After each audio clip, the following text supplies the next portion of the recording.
ആതിരപ്പള്ളിയിൽ മസ്തകത്തിൽ മുറിവേറ്റ ആനയെ കണ്ടെത്തിയിട്ടുണ്ട്. കാടിറങ്ങി ഇന്ന് രാവിലെ മുതൽ വെറ്റിലപ്പാറ 14 സമീപം ആനയുണ്ട്. മറ്റ് 3 ആനകൾക്കൊപ്പമാണ് ഈ ആന നിലയുറപ്പിച്ചിരിക്കുന്നത്. അതുകൊണ്ട് തന്നെ ദൗത്യം കുറച്ച് ദുഷ്കരമായിരിക്കും എന്നാണ് നമുക്ക് ലഭിക്കുന്ന വിവരം.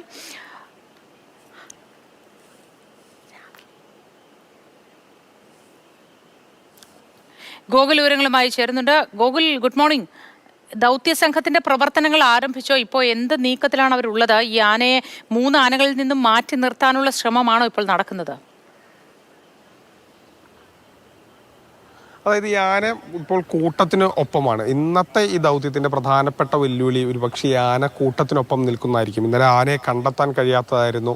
മിനിയാന്ന് ആന വളരെ വേഗത്തിൽ ഓടിക്കയറിയതാണ് വെല്ലുവിളിയെങ്കിൽ ഇന്ന് സ്വാഭാവികമായും അത്തരത്തിൽ ഒരു കൂട്ടത്തിനൊപ്പമാണ് ആന നിൽക്കുന്നത്.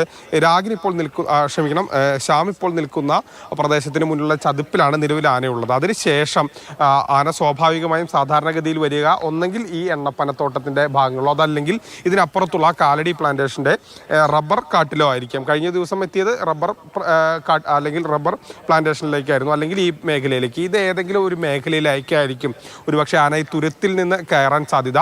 ഈ പ്രദേശങ്ങളിൽ വെച്ചുകൊണ്ട് തന്നെ മയക്കുവെടി അല്ലെങ്കിൽ വയ്ക്കാനാണ് ദൗത്യ സംഘം ഉദ്ദേശിക്കുന്നത്.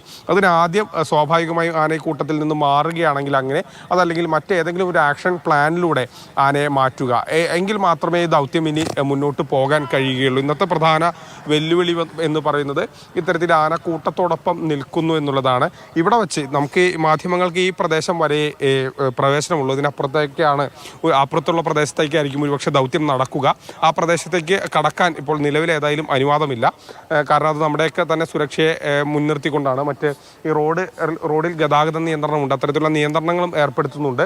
ഏതായാലും ഇതിനപ്പുറത്തെ ഭാഗത്ത് വെച്ചായിരിക്കും ഒരുപക്ഷെ ദൗത്യം ഉണ്ടാവുക. അതിനു മുൻപ് ഈ ആനയെ ഒരുപക്ഷെ കൂട്ടം തെറ്റിച്ച് ആ രീതിയിലുള്ള ഒരു ദൗത്യമായിരിക്കും ഉണ്ടാവുക. ദൗത്യ സംഘാംഗങ്ങൾ അവിടേക്ക് എത്തിയിട്ടുണ്ട്. ആ തുരുത്തിൽ ആനയെ ഇപ്പോൾ നിരീക്ഷിക്കുകയാണ്. അതിനുശേഷം അത് സ്വാഭാവികമായും ഈ പ്രദേശത്തേക്ക് വരികയാണെങ്കിൽ അങ്ങനെ എന്നുള്ളതാണ്. കഴിഞ്ഞ ദിവസം അരുൺ സക്രിയ പറഞ്ഞൊരു പ്രധാനപ്പെട്ട കാര്യം, 2 രീതിയിൽ നമുക്കൊരു ആനയെ ഇത്തരത്തിൽ മയക്കുവെടി വയ്ക്കാം. ഒന്നെങ്കിൽ ഒരു ആനയെ ഓടിച്ച് പിന്നാലെ നടന്നുകൊണ്ട് പോയി മയക്കുവെടി വയ്ക്കാം. അതല്ലാത്ത പക്ഷം അതിനെ മറ്റേതെങ്കിലും രീതിയിൽ ഒരു സർപ്രൈസ് ഡാർട്ടിങ് എന്നാണ് അദ്ദേഹം പറഞ്ഞത്. അതായത് അത് വരുമ്പോൾ അപ്രതീക്ഷിതമായി മയക്കുവെടി വയ്ക്കുക എന്നുള്ളതാണ്. ഇവിടെ രണ്ടാമത്തെ കാര്യമാണ് നടക്കുക. പെട്ടെന്ന് അതായത് ആനയെ മയക്കുവെടി വയ്ക്കുക എന്നുള്ളതാണ്. അതുകൊണ്ട് തന്നെ സ്വാഭാവികമായും ഈ പ്രദേശത്തേക്ക് എത്തുമ്പോഴേക്കായിരിക്കും മയക്കുവെടി വയ്ക്കുക. കാരണം ഓടിച്ച് കയറ്റാനുള്ള ഒരു സാധ്യത ഇന്ന് എത്രത്തോളം ഉണ്ട് എന്ന് പറയാൻ കഴിയില്ല. കാരണം മിനിയാന്നത്തെ ഒരു അനുഭവം വെച്ച് നോക്കുകയാണെങ്കിൽ അത്തരത്തിൽ ഒരു ഓടിച്ച് കയറ്റിയപ്പോൾ ആന വളരെ പരിഭ്രാന്തനായി കാട്ടിലേക്ക് പോകുന്ന ഒരു സ്ഥിതി ഉണ്ടായി. അപ്പോൾ അതുകൊണ്ട് തന്നെ ഇന്ന് ഏത് രീതിയാണ് അവലംബിക്കുക എന്നുള്ളതൊക്കെ തന്നെ നമുക്ക് അല്പസമയത്തിനുള്ളിൽ അറിയാൻ കഴിയും. ഗോകുലിപ്പുഴ ഏത് പ്രദേശത്താണ് ഉള്ളത്? അവിടെ നിന്ന് നോക്കിയാൽ ഈ കാഴ്ച കാണാൻ കഴിയുമോ? ഈ ആനകൾ നിലയുറപ്പിച്ചിരിക്കുന്നത് കാണാമോ? ഇപ്പോൾ നമുക്കൊരു വിവരം കിട്ടുന്നത് ആനയെ കൂട്ടത്തിൽ നിന്ന് മാറ്റി എന്നുള്ളതാണ്. ആനയെ കൂട്ടത്തിൽ നിന്ന് മാറ്റി ആന ഇപ്പോൾ ഇതിനപ്പുറത്തുള്ള റബ്ബറിംഗ് കാട്ടിലാണുള്ളത്. പക്ഷെ നമുക്ക് അങ്ങോട്ട് എത്താനോ അതിൻ്റെ ദൃശ്യങ്ങൾ പങ്കുവയ്ക്കാനോ നിലവിൽ ഏതായാലും സാധ്യതയില്ല. പക്ഷെ നമുക്ക് ലഭ്യമായ കുറച്ച് ഫോണിലെ ദൃശ്യങ്ങൾ ഞാൻ നമ്മുടെ ഡെസ്കിലേക്ക് ഞാൻ ഗോകുലിലേക്ക് വരാം. ഇപ്പോൾ ശ്യാം പ്രസാദ് ഉത്തമൻ കൂടി വിവരങ്ങളുമായി ചേരുന്നുണ്ട്. ശ്യാം, അവിടെ നിന്ന് നൽകാൻ കഴിയുന്ന ഏറ്റവും പുതിയ വിവരങ്ങൾ എന്തൊക്കെയാണ്? മോദി, അതായത് ഇവിടെ ഇപ്പോൾ ഈ ആനയെ കണ്ട ഒരു ചേട്ടൻ നമ്മോടൊപ്പം ചെയ്യുന്നു. ചേട്ടൻ പേരാ? എന്റെ പേര് പിച്ചു. ഈ ആനയെ എപ്പോഴാണ് കണ്ടത്? ഇപ്പൊ രാവിലെ കണ്ടു. ഇപ്പൊ അങ്ങോട്ട് ഓടണപ്പോ ഞാൻ അവരോട് പറഞ്ഞത് ആനയാണ്, ആ വെടികൊണ്ട് ആന, ആ കുത്തുകൊണ്ട് ആനയാണ് ആ പോണേന്ന്. അപ്പൊ അത് കഴിഞ്ഞപ്പോ അവിടെ പുറശ്ശാര് തടഞ്ഞു നിർത്തി ആന ഈ ചതുപ്പിലേക്ക് ആക്കിയിട്ടുണ്ട്. നീ ഈ ചതുപ്പ് വിട്ട് പോയി കഴിഞ്ഞിട്ടുണ്ടെങ്കിൽ അത് മലയാണ്, അതിലേക്ക് കയറി കഴിഞ്ഞാൽ പിന്നെ കിട്ടില്ല ആന. ഇവിടെ ഈ ഏരിയയിൽ തന്നെ മാത്രമായിട്ട് അതിനെ ചികിത്സിക്കാനേ പറ്റുള്ളൂ. കാരണം അങ്ങോട്ട് കയറിയാൽ പിന്നെ കിട്ടില്ല. ഇന്നത്തെ മിഞ്ഞാത്തമാര് തന്നെ ആന പോണ്ട വഴിക്ക് പോകും. അപ്പൊ ഇന്നിപ്പോ ചെയ്യാൻ പറ്റുകയാണെങ്കിൽ ഇപ്പൊ ഈ സമയം നല്ല സമയമാണ്. കാരണം ഇവിടുന്ന് അവിടെ പോയിണ്ടാവില്ല. ഇവിടെ ഒരു ചതുപ്പ് അത് ആകെ ചെളികളും ഇതൊക്കെ ആയിട്ട് നിൽക്കുന്നത്. അതിൽ നിൽക്കുന്നുണ്ട് ഇപ്പൊ ആന. ഇപ്പൊ നമുക്ക് അക്കരെ പോയാൽ അക്കരയ്ക്ക് ഇപ്പൊ കടത്തി വിടില്ലല്ലോ, അവിടെ ബ്ലോക്ക് ചെയ്തിട്ടൊക്കെയാണല്ലോ. അപ്പൊ അവിടെ ഉണ്ട് ആന. ആദ്യം ഈ കൂട്ടം ഒരു 3 കൂട്ടം ഇതിന് സംരക്ഷണമായിട്ട് നിർത്തിക്കുന്ന ആനയാണത്. ആ 3 ആന അവിടെ നിൽക്കുന്നുണ്ട്.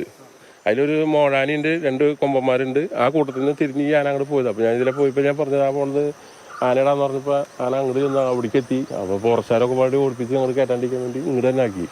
അങ്ങോട്ട് കയറി പോയാൽ പിന്നെ കിട്ടില്ല ആനനെ. അത് വനാണത്, ഉൾവനാണത്. പോയിട്ടില്ല, ഇവിടെ തന്നെ ഉണ്ട്. ഇപ്പൊ സ്പോട്ടിൽ തന്നെ ഉണ്ട്. ഈ പച്ചപ്പ് നിൽക്കുന്ന സ്ഥലത്ത് ഉണ്ട് ആന. അതായത് മോത്തി, അതായത് രാവിലെ കണ്ട 4 ആനക്കൂട്ടം, ആ 4 ആനക്കൂട്ടത്തിൽ നിന്ന് ഇപ്പോൾ ഈ ആന ഒറ്റതിരിഞ്ഞ് ഈ പറയുന്ന ഉൾവനത്തിൻ്റെ ഭാഗത്തേക്ക് നീങ്ങിയിട്ടുണ്ട്. ആ കാട് ഇപ്പോൾ നമ്മൾ കാണുന്ന ഒരു കാട്, ആ കാടിനോട് ചേർന്ന് ഒരു ചെറിയൊരു ചതുപ്പുണ്ട്. ആ ചതുപ്പിലാണ് നിലവിൽ ആന ഇപ്പോൾ നിലയുറപ്പിച്ചിരിക്കുന്നതെന്നാണ് മനസ്സിലാക്കാൻ കഴിയുന്നത്. ഫോറസ്റ്റ് ഉദ്യോഗസ്ഥരും മറ്റുമൊക്കെ അവിടെ ഉണ്ട്. ആ പ്രദേശത്തോട് ചേർന്ന് തന്നെ ഈ ആനയെ കൃത്യമായ രീതിയിൽ നിരീക്ഷിച്ച് തന്നെയാണ് ഇപ്പോൾ കൊണ്ടുവരുന്നത്. പക്ഷേ നിലവിൽ ഇവിടെ വെച്ച് മയക്കുവെടി വെക്കാൻ പറ്റിയ ഒരു പ്രദേശമല്ല. കാരണം മയക്കുവെടി വെച്ചാൽ പോലും ഇവിടെ നിന്ന് ഈ ആനയെ മാറ്റുക അത്ര എളുപ്പകരമല്ല, ശ്രമകരമല്ല. അതിനോടൊപ്പം തന്നെ ഈ ചാലക്കുടി പുഴയാണ് ഈ നേരെ മുമ്പിൽ ഒഴുകുന്നത്. ഈ പുഴയിൽ പലയിടങ്ങളിലായിട്ട് ആഴമുള്ള ഭാഗങ്ങളുണ്ട്. ഒരുപക്ഷെ ഈ മയക്കുവെടി വെച്ച ശേഷം, അതായത് സ്റ്റാൻഡിങ് സഡേഷൻ എന്നാണ് പറയുന്നത്, ഈ സ്റ്റാൻഡിങ് സഡേഷൻ കൊടുത്തു കഴിഞ്ഞാൽ ഈ ആന ചിതറി ഓടാനുള്ള സാധ്യതയുണ്ട്. അത് എത്ര ദൂരം ഓടും എന്നത് സംബന്ധിച്ച് ഒരു ആശങ്കയുണ്ട്. അപ്പോൾ ആ ഓട്ടത്തിൽ ഒരുപക്ഷെ ഈ ജലാശയത്തിലേക്ക് വന്നാൽ, ഈ ആഴമുള്ള ഇടത്തേക്ക് വന്നാൽ ഒരുപക്ഷെ അതിൻ്റെ ആനയുടെ ജീവന് പോലും ഒരുപക്ഷെ ഭീഷണി ഉണ്ടാകാനുള്ള സാധ്യതയുണ്ട്. അതൊക്കെ കൊണ്ട് കണക്കിലാക്കി പ്ലാന്റേഷൻ, അതായത് കാലടി പ്ലാന്റേഷൻ ഭാഗത്തേക്ക് എത്തിക്കാനുള്ള ശ്രമമാണ് ഈ ദൗത്യസംഘം നടത്തിക്കൊണ്ടിരിക്കുന്നത്. ഏകദേശം 50ഓളം അടങ്ങിയ ദൗത്യസംഘമാണ് നിലവിൽ ഈ ആനയെ നിരീക്ഷിച്ചു വരുന്നത്. ഈ ആനയെ എത്രയും വേഗം ഈ കാലടി ഭാഗത്തേക്കുള്ള പ്ലാന്റേഷൻ ഭാഗത്തേക്ക് എത്തിക്കണം. നിലവിൽ ഈ ആനയുടെ ആരോഗ്യസ്ഥിതി അത്ര നല്ല രീതിയിലല്ല പോകുന്നത്. ഈ മസ്തകത്തിന് മുറിവേറ്റ നമ്മൾ രാവിലെ കണ്ടതാണ്. ഈ മുറിവിന് മുകളിലേക്ക് ഇതിങ്ങനെ മണ്ണ് വാരി എറിയുന്ന ഒരു പ്രവണതയുമൊക്കെ കണ്ടതാണ്.